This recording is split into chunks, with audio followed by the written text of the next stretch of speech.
డబ్బు పెడితే నువ్వు హీరోవే, నువ్వు డబ్బు పెడితే నువ్వు హీరోవే. ఎవరు డబ్బు పెట్టుకుంటే వాడు హీరో, వాడు హీరో. అర్థమైందా? వైఎస్ జగన్మోహన్ రెడ్డి గారిని మరీ దారుణంగా చూపించారు భయ్య. ఒక రాష్ట్ర ముఖ్యమంత్రి పబ్జీ గేమ్ ఆడుకుంటాడా? ఒక రాష్ట్ర ముఖ్యమంత్రి పబ్జీ గేమ్ ఆడుకుంటాడా? సినిమా మొత్తం ఫ్రాడ్ భయ్య. నిజంగా ఫ్రాడ్ చెప్తాను కదా. ఏంటి భయ్య, సినిమాలో డైలాగులు బాగున్నాయి, మంచి మ్యూజిక్ ఉంది, తీయడం వరకు బాగానే తీశారు. కానీ మొత్తం సొల్లు సోదే, డబ్బులు బొక్క. సినిమాకి రావాలంటే డబ్బులు బొక్క. నిజం చెప్పాలనుకుంటే అవును, రైతులు కష్టపడ్డారు కాదంటలేదు. రాజధాని ఇస్తా అన్నారు, కానీ ప్రభుత్వం పోయాక మూడు రాజధానులు పెట్టారు. కానీ ఆడవాళ్ళు చీరలు లాగలేదు భయ్య, ఆడవాళ్ళు చీరలు లాగలేదు, కడుపులు కూడా తీయలేదు భయ్య.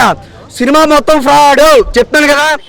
ఎవరైతే ఈ సినిమా ప్రొడ్యూసర్ అవ్వచ్చు, ఎవరైనా అవ్వచ్చు, ఎవరైతే ఉన్నారో, ఇంతవరకు ఆయనకి ఎమ్మెల్యే సీట్ రాలేదు, ఇంతవరకు ఇంతమంది వైఎస్ఆర్సీపీలో కూడా సీట్ రాలేదు. ఏం చెయ్యాలో తెలియక ఇండిపెండెంట్గా నిలబడ్డారు, కష్టపడ్డారు, అక్కడ కూడా సీట్ రాలేదు భయ్య. అప్పుడు ఆ టైంలో ఏం చేయాలి, ఏం పీకాలి? ఇటువంటి సినిమా తీయాలి, ప్రభుత్వాన్ని తప్పకొట్టాలి. అర్థం కదా. సినిమాలోని రోజా కనిపించలేదు, సినిమా షర్మిల కనిపించలేదు, పవన్ కళ్యాణ్ కనిపించలేదు, నారా చంద్రబాబు నాయుడు కూడా కనిపించలేదు. యాత్ర సినిమాలో కూడా నేను చెప్పింది ఏంటి, రోజక్క కనిపించలేదు, హనీమూన్కి వెళ్ళింది. అవునా కదా. షర్మిలక్క కనిపించలేదు, చెప్పారా లేదా? సో సినిమా కూడా ఇదే భయ్యా, 4 డబ్బులు వెనకేసుకోవాలి భయ్యా. నువ్వు డబ్బు పెడితే నువ్వు హీరో, నేను డబ్బు పెడితే నేను హీరో, మీరంతా డబ్బులు పెడితే మీరంతా హీరోలు. మళ్ళీ చెప్తాను భయ్యా, సినిమా వేరు, రాజకీయం వేరు. సినిమాని సినిమాలా చూడండి, సినిమా తగ్గట్టు ఓట్లు వేయొద్దు. ఏ ప్రభుత్వం అనేది మనకి తెలీదు, మీకు తెలీదు, నాకు తెలీదు.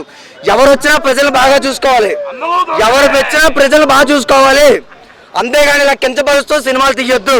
మొన్న యాత్ర సినిమాకి అదే చెప్పాను, ఆ రోజు లక్ష్మీ ఎన్టీఆర్ సినిమాకి అదే చెప్పాను, ఈ రోజు నా 146 రివ్యూ. ఈ రోజు పొలిటికల్ కాబట్టి ఈ రోజు కూడా అదే చెప్తున్నాను.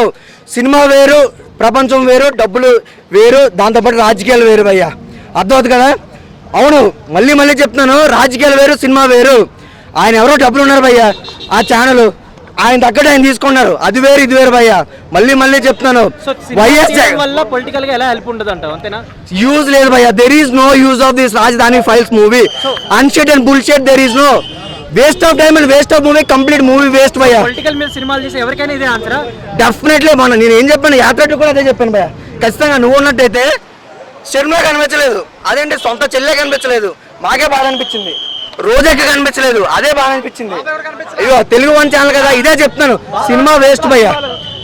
అదే ఇంకొకటి భయ్యా, ఇక్కడ ఆంధ్రాలో జనాలందరూ కొట్టుని చచ్చిపోవాలనా ఈ సినిమా తీసింది? దేనికోసం? వాళ్ళు రెచ్చగొట్టి కొట్టుని చచ్చిపోవాలి, ఆంధ్ర నాశనం అయిపోవాలనా ఈ సినిమా తీసింది? నిజంగా ఒక మంచి పాయింట్ చెప్పు. ఆంధ్ర రైతుల్ని వాళ్ళ భార్యల్ని గుడ్డలో తీసి రోడ్ల మీద పరిగెట్టించిన సీన్ అయితే మరి దారుణం. ఇది నేను ఖచ్చితంగా ఖండిస్తున్నా, అలాంటి జరగనే లేదు. సోషల్ మీడియా ఈ రోజున ప్రతి చిన్న విషయం కూడా అంత పబ్లిసిటీ అవుతుంది.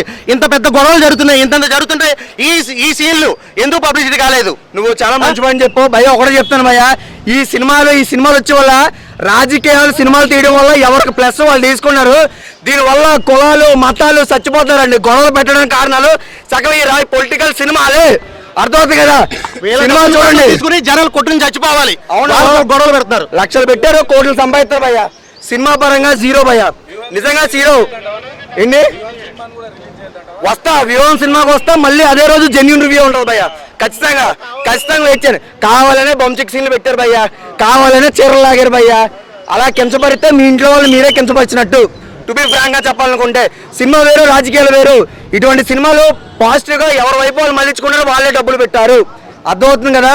సినిమా ఇలాంటి సినిమాలు తీసి చాలా మంది ఓట్లు మిస్ అయిపోతారు, రాజకీయాలు మిస్ అయిపోతారు. ఈ సినిమాలు ఏంటండి మరీ కాకపోతే కన్న తల్లి చచ్చిపోతే ఉద్యమం కోసం వెళ్తారా? ఏమండి మీ అమ్మ ఇంట్లో చచ్చిపోతే లేకపోతే వెళ్ళిపోతే పిల్లాన్ని కూడా వదిలేసి వెళ్ళిపోతారా? అంటే మీరు అంత మూర్ఖులా? అంత మూర్ఖులా? అర్థమైందా? అంత మూర్ఖులా? కష్టపడి 4 ఏళ్ళు కష్టపడి పెంచి రాత్రి పగల్లో పడుకొని పంచిక్కలు చేసుకునే పిల్లల కంటే మీరు ఆ పిల్లల్ని కూడా ఉద్యమం కోసం పంపిస్తారా? సినిమా పరంగా బీజిఎం చాలా కొట్టాడండి, బీజిఎం చాలా బాగుంది, డైలాగ్స్ కూడా బాగున్నాయి. అవి నిజమైతే ఇంకా బాగున్నాయి భయ్యా. అదే చెప్పాను కదా, రాజధాని ఫైల్స్, నా లవరాలో ఫైల్స్, ఇటువంటి సినిమాలు తీసి మమ్మల్ని ఇచ్చొద్దు. అది మీరు నన్ను రివ్యూ అడగొద్దండి. Thank you so much. Thank you. ఒక రాష్ట్ర సీఎం ఖాళీగా కూర్చొని పబ్జీ ఆడుకుంటే రాష్ట్రం నడుస్తుంది అని చూపించారు చూడండి, అది సినిమాకి చాలు, ఒక్క సీన్ చాలు. పబ్జి ఈ రాష్ట్ర సీఎం ఒక రాష్ట్ర సీఎం పబ్జి ఆడుకుంటా రాష్ట్రం నడుస్తుందా? రాష్ట్రం ఎలా నడుస్తుంది? ఆయన మీటింగ్లు ఏంది, ఎన్ని పనులు ఉంటాయి? ఏమో పని లేదు, ఓన్లీ పబ్జి ఆడుకుంటా కూర్చోండు. అన్న సినిమా చూపించవచ్చు, కరెక్టే, జరిగినాయి కొన్ని సీన్స్ జరిగినాయి, అవి చూపించవచ్చు, తప్పలేదు. కానీ నెగిటివ్ చేసి అటువైపు ఉన్న వాళ్ళని మరీ ఇటు చేత కానోడు, ఎందుకు పనికి రానోడు అన్నట్టు చూపించడం ఇది అసలు కరెక్ట్ కాదు. నిజంగా అసలు ఊర్లో రైతులు భార్యల్ని బట్టలు లేకుండా వీధులంటే పరిగెట్టించి కొట్టారు అన్న సీన్ చూపించారు.